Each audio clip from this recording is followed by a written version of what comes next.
Nanindigan si Pangulong Rodrigo Duterte sa pagsisikap ng pamahalaan para makamit ang tunay at pangmatagalang kapayapaan sa bansa. Sinabay ito ng Pangulo kasunod ng pagbabalik loob sa pamahalaan ng mga dating miyembro ng grupong Abu Sayyaf. Nagbabalik si Rocky Ignacio. I'm pleading for peace. Talagang hinihingi ko sa inyo buong puso, kapayapaan lang para sa lahat. Inialok ni Pangulong Rodrigo Duterte ang pagyakap sa tunay na kapayapaan sa Mindanao. Sinabi ito ng Pangulo sa harap ng 70 sumukong dating miyembro ng teroristang grupong Abu Sayyaf sa Patikul, Sulu. Wala akong galit sa inyo. Wala akong galit sa mga Abu Sayyaf.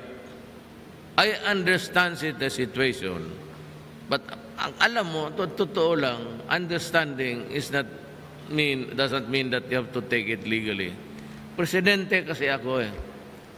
So, if there's a way that I can help me make it through the night sa presidency ko, magpasalamat talaga ako. Kasi wala akong ibang hangarin kung hindi bigyan ng kapayapaan ang Moro sa Mindanao.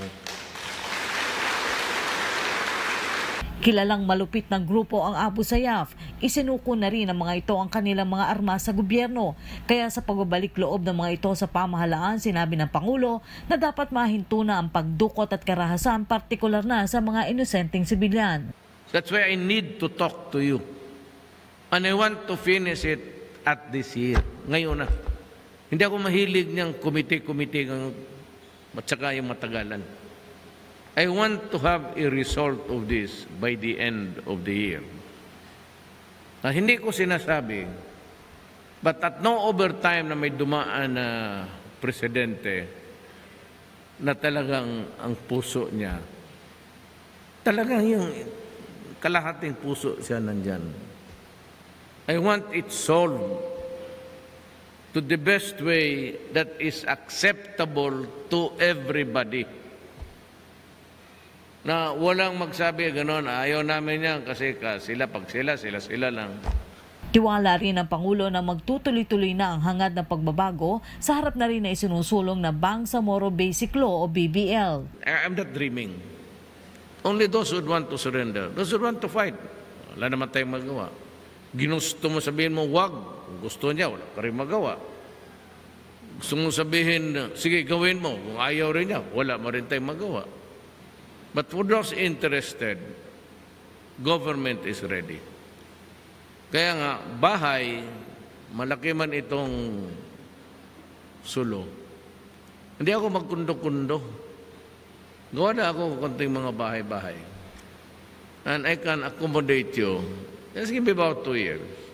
Nakahanda rin maglaan ng isang araw ang Pangulo para makinig sa mga nais pang sabihin ng mga sumukong miyembro ng Abu Sayyaf. I would like to call for a meeting with you.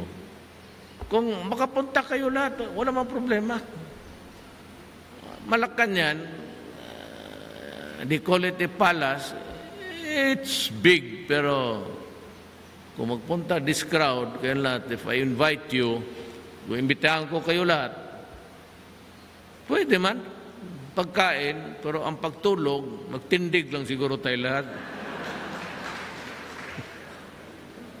But anyway, I'll be back. If need be, I will be back. I just want to see through. Hindi na ako magtagal. And I hope we will have the blessings of Allah. Salam. Salam. Rocky Ignacio para sa Bayan.